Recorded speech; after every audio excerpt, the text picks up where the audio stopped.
Hello, welcome back to Out of Order with Ella. I'm Ella, and let's just hop right in. I'm so excited to just sit down and chat and catch up. So last week was such a healing and just fun week. I spent a ton of time with family and friends. At the beginning of the week, I was able to spend really quality time with my mom, which just felt so amazing. I feel like as you get older, if you're lucky enough to grow up with your mom, one-on-one time together just becomes more and more rare. Just had such an amazing day doing fun little things, and it just made my heart feel so good. Then, of course, it was 4th of July weekend, where we finally did not have a day of rain and just had beautiful, sunny, and hot days. Minnesota in June was miserable. It was rain every single day. And I honestly feel like that rain is worse than snow. Like, snow at least looks kind of magical, and don't get me wrong, I do love a rainy day every once in a while. The vibes are there. However, day after day really starts to wear on you. So this past week, when things were warming up and the sun was coming out, I was feeling so much better. And it's just always such a blessing when you have really nice weather for the 4th. So on the actual 4th, I was up north in Minnesota at my cabin with my brother Luke. My brother Bo, and Luke, my boyfriend, my best friend Meg from PA school, and her boyfriend Liam. And we just had the best day on the boat, and we were going to all of our favorite spots, spending time with our close family friends. And then the next day, we went even further north to Luke's family's cabin for another beautiful, mostly sunny day. Spent a ton of time on the water and fishing, playing games. I was just so grateful to be able to spend time with his family too, because gosh, life right now, especially for Luke and I, with me wrapping up grad school and him opening up this new store, I feel like that we just haven't been able to spend a ton of time with our families, and so it just felt really good to be able to spend some time with our people. I have so many amazing memories of the 4th of July from growing up. We used to go to my grandma and grandpa's house just outside of Duluth, and there was a boat parade where everyone would decorate their boats, these crazy themes, like of course tons of red, white, and blue, and flags, and American vibes, and what have you. But some people would just totally deck their boats out in like a luau theme or a pirate theme. But the best part was everyone on the boat and everyone on shore and on their docks would have coolers full of water balloons. And every year it got so much more intense. It got to the point where we had like catapults on the boat. And this is actually pretty weird looking back on it. I mean, we were all just throwing water balloons back at each other. And like far, it's not like we were going right up in front of these docks. We were a little bit further out, and it just became a war.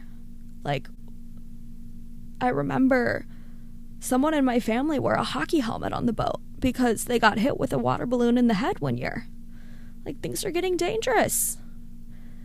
But it was hilarious, and we definitely loved it. After the boat parade / war with the water balloons, we just spend the rest of the day going swimming in the lake and then watching fireworks, and we'd go out on the pontoon to watch them, which was just so pretty. And then ended every 4th with making s'mores by the bonfire, and it was just so special. It can just feel so heavy looking back on those memories sometimes. I feel like my memories from growing up until life right before the boys died is a life that's just totally separate from the one that I'm living now. I'm so grateful for my childhood. I just feel like that my parents and my grandparents and all of my family just gave me the best life and the best memories, but there's just so much pain that comes with looking back at all those days now without having Mac here, because there's just so much pain and all of the joy from all of the amazing memories that we had growing up.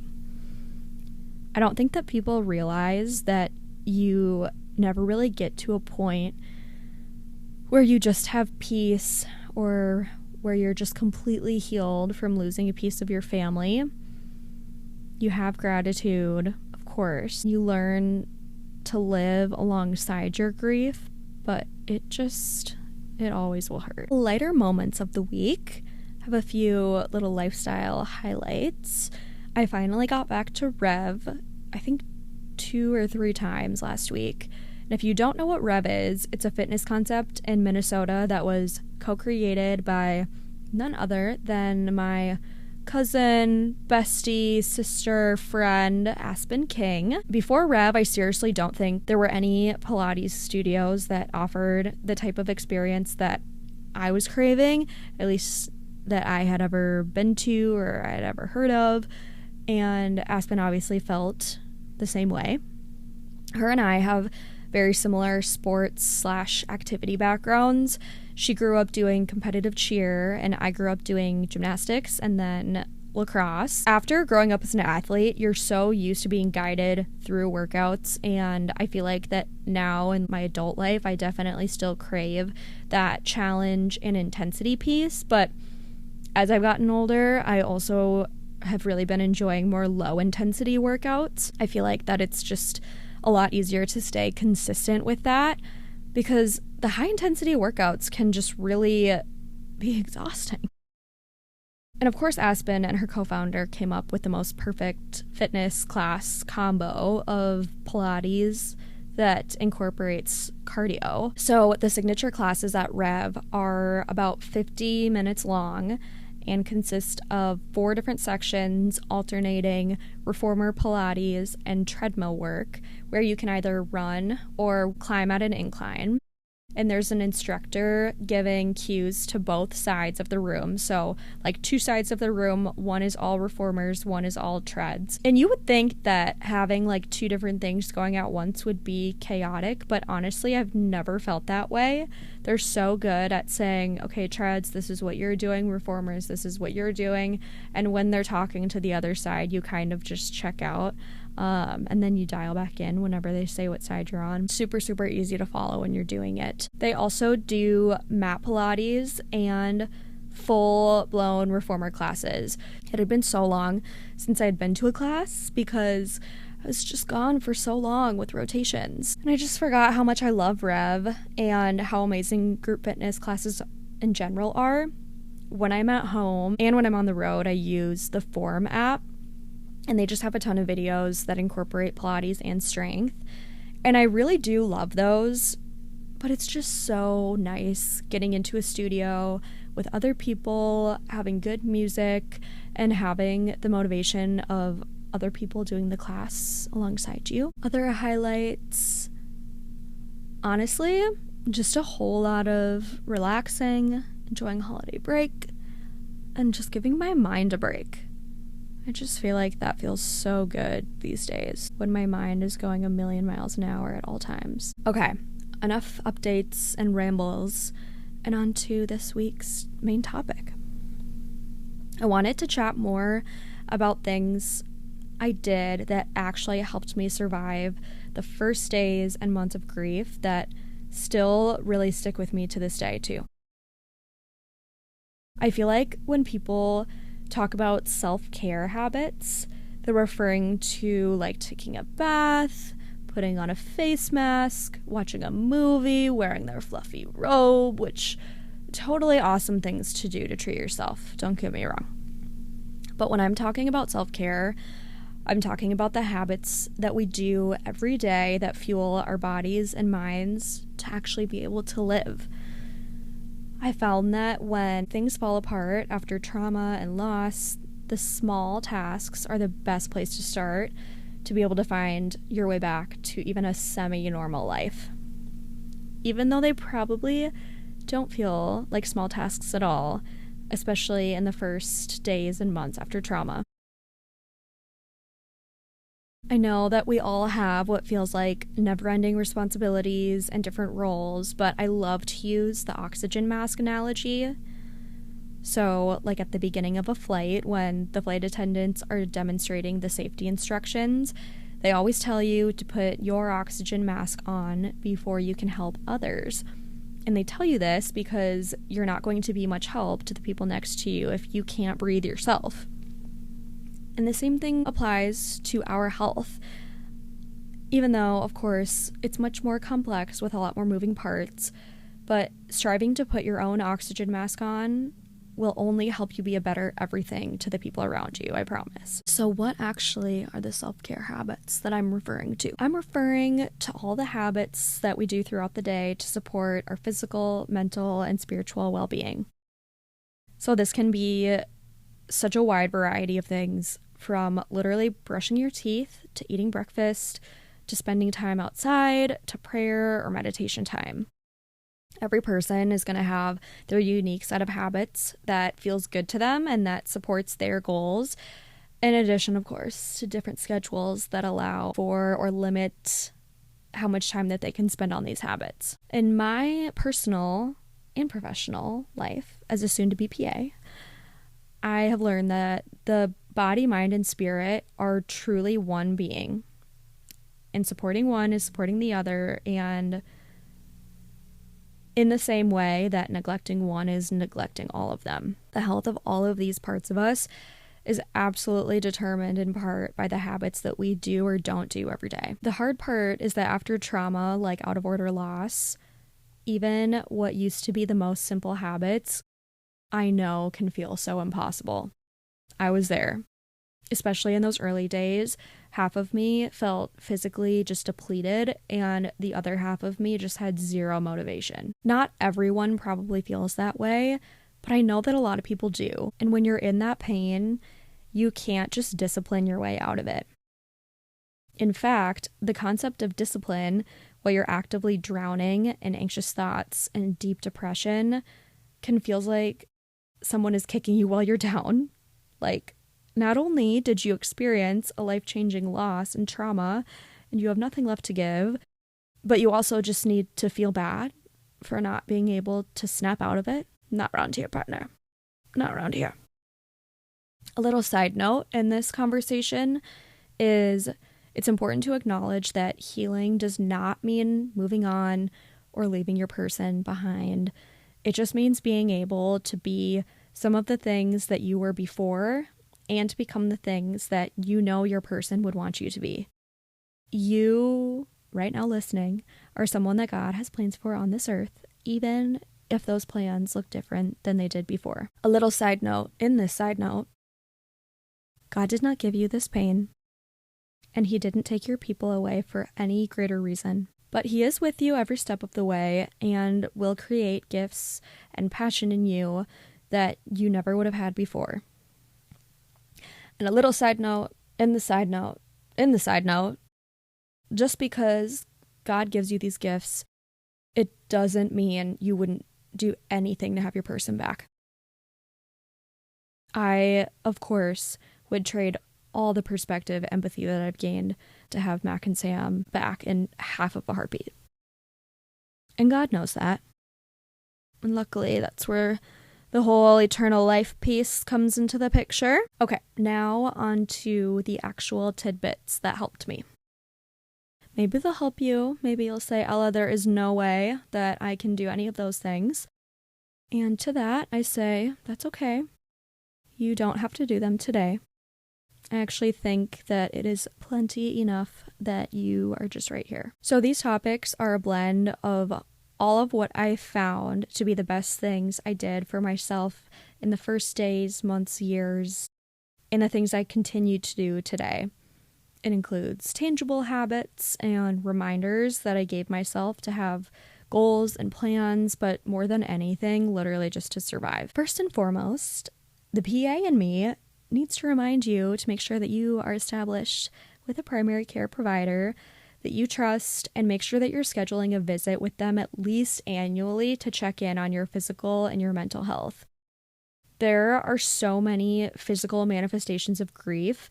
I think it's just so important to make sure that those symptoms are being monitored by either a physician or an APP to assess if there's a need for further evaluation or if there's a possible need for medication. Next, I highly recommend connecting with a grief counselor. I definitely would not be where I am today without my individual counseling and grief support group. I personally think the sooner you can establish a relationship with one, the better, because there really is no point after trauma or quote unquote stage of grief that you're all of a sudden just ready to seek help. Trust me when I say they are not there to change you or heal you or to get you to some finish line that just doesn't exist. They just have the tools and the perspective to help you understand your own emotions and how to navigate the unique challenges that grief brings into your life and your relationships. I know I've talked about the Grief Club of Minnesota before. They're a nonprofit that provides free of cost grief support to families who are experiencing out-of-order loss. I really hope there are more places out there besides the Grief Club. And as I'm talking, I'm definitely going to start researching and compiling a list because I just think what they are doing is so beyond incredible. Removing the barrier of trying to find grief support and then beyond that, trying to find out, is this grief support covered? They just make it so easy to contact them, figure out if you kind of fit the services that they provide, and then just get you in as soon as they can to start supporting you, because that's their goal too, is they want to be involved as early as possible to be able to help you. Okay, now getting into things that you can do at home. I think the first place to start is with focusing on small, consistent daily habits. After a life-changing loss, it truly feels like that you're just relearning how to live. And the basic just exercise and eat healthy tips really just go out the window. Start with doing small daily routines that simply just show yourself some love.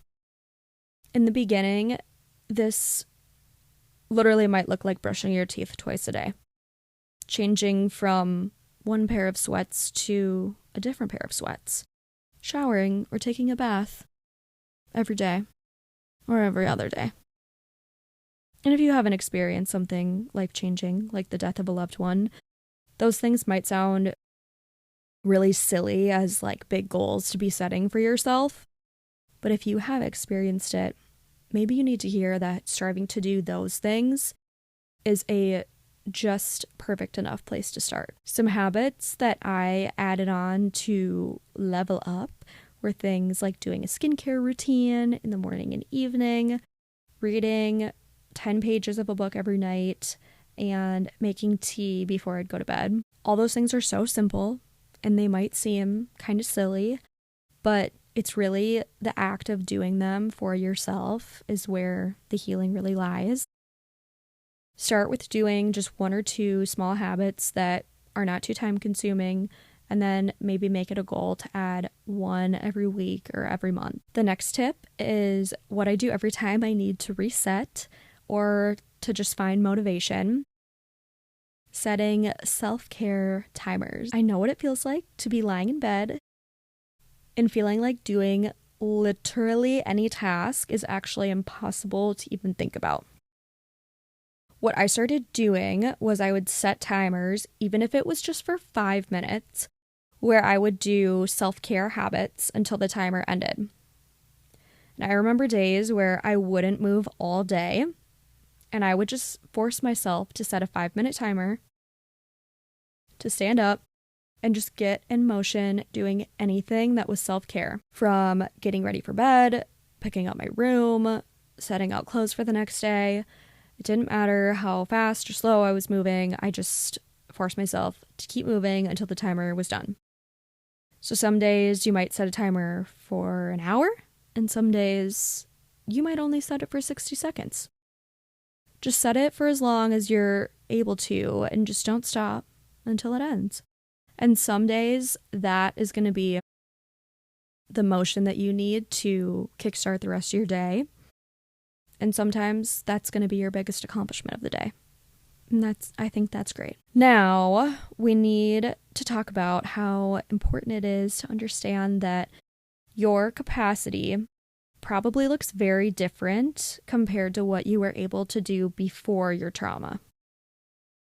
So as you transition back into work, school, life, it's so important to acknowledge this and create realistic goals, not only with yourself, but with the people around you too. And it's not about stating the things that you can't do. It's really about figuring out how you can set yourself up for success as best as possible as you're trying to figure out this whole new life dynamic. Especially when the people around you are expecting you to show up as the same you and really just have no clue of what's happening inside you in your heart. This is a big one. Create margin. I've definitely talked about this concept before, but I feel like it's so important to bring up again when we're talking about habits, because how you spend your time is obviously a huge part of how you feel. You need to budget in time every week for your body and mind to heal. You cannot do it all, and if you're anything like me, your body will be very clear when you've crossed your boundaries. You need to make time for slowing down, or at least find ways to remove stress and worry from your life. Say no when you have too much on your plate, and make sure that you are prioritizing the most important things to get done with the limited energy that you do have. A couple quick hitters for some specific lifestyle habits. I remember in the beginning, I had zero appetite. And when I did start to have an appetite, I struggled a lot with aversions to certain foods and like stomach pain all the time. So in the first weeks and months, literally just eat. Yes, try to feel your body. But in the beginning, what's most important is that you are just getting what food in that you can. This was a really hard part of my lifestyle to reincorporate, and later down the road, we can talk more about nutrition and eating habits to incorporate into your lifestyle to really support healing. But you got to first focus on just getting anything into your body. You can release the pressure of feeling like that if you're not eating 3 meals a day and only eating whole foods, that you're failing. Because I get it. I was there, and you just got to do the best you can do. Okay. Exercise when you can, but it's okay if you can't. Trust me when I say I am a huge advocate for regular exercise, daily movement, especially when it comes to supporting your mental health. But I also want to acknowledge that sometimes the exhaustion and grief is so real that trying to work out actually just feels awful. I remember days and even weeks at a time when I was really, really struggling, and I tried working out because that's what everyone tells you to do. But in those really, really hard days, sometimes I just felt so physically weak that working out made me feel worse. And I felt like a failure for it not making me feel better. And I just would have been better off resting. You will get back into a routine, and your body will get back to a point where it feels good to move. You can try it out, even if it's just a 5-minute walk, but give yourself grace if you just need to rest. Next, do what you got to do to sleep. Everything only feels worse when you're sleep deprived. And I know this is one of those things, it's so much easier said than done. And it's an area that a lot of people really struggle with in grief. I personally really struggled with intense physical anxiety at night, where I'd be physically shaking, not able to fall asleep, even though I was so intensely exhausted all day long. This is another area that if you're really, really struggling with and nothing you're trying at home is working, talking to your PCP or group counselor about this would be really helpful, but some add-ons for me that were really helpful at home were the Calm magnesium powder that you just like mix into some water and a weighted blanket. Like those two things I still do every single night to this day. I have the Bear Bee weighted blanket on my bed at home, but I also have this smaller little blanket pad thing from Nod Pods that I can bring with me when I'm traveling because I actually can't sleep without it. The last habit that just continues to get me through every single day is making sure that my faith is part of my everyday life. Jesus is the number one reason I can keep going. Without him, I literally have nothing. And making sure that I make time for the Bible and prayer is truly what always will make me feel actually better. I notice when I start to slip up and not having my prayer time and not having my time that I'm talking to God, I just know that when I am really consistent with making sure that my faith is a part of my everyday life, that I genuinely feel better. And he is truly what allows me to do and even care about the first 9 points that I made. Honestly, I don't even know if it was 10 points total though. So I think we'll probably call this episode 10-ish tips or whatever. Okay. And of course, last but not least, we have our special person of the week. So this week, I have the honor of sharing about Bailey's dad. So Bailey wants to share that this coming August will mark 2 years without my dad. He was the funniest and smartest man I've ever known, with one of the biggest hearts. He loved hunting, fishing, and creating or building with his hands. My dad could light up any room with his humor, his charm, and his wit. Thank you so much, Bailey, for sharing about your dad. I'll be including you in my prayers this August. I know that anniversary time can be some of the hardest times, and I hope that you really feel his presence. Thank you so much, everyone, for spending this time with me. If you want more support and information, you can check out Out of Order with Ella on Instagram. And reminder that I really would love to share about the special person that you lost and the love that you have for them. The link to do this, along with just a general link to ask anything about grief, loss, trauma, or life, or if there's anything that you are really wanting me to talk about, the link to both of those is in the show notes and linked on the show's Instagram. Remember, I'm here, I care, and I'm on your team. Talk to you next Monday, everyone. Bye!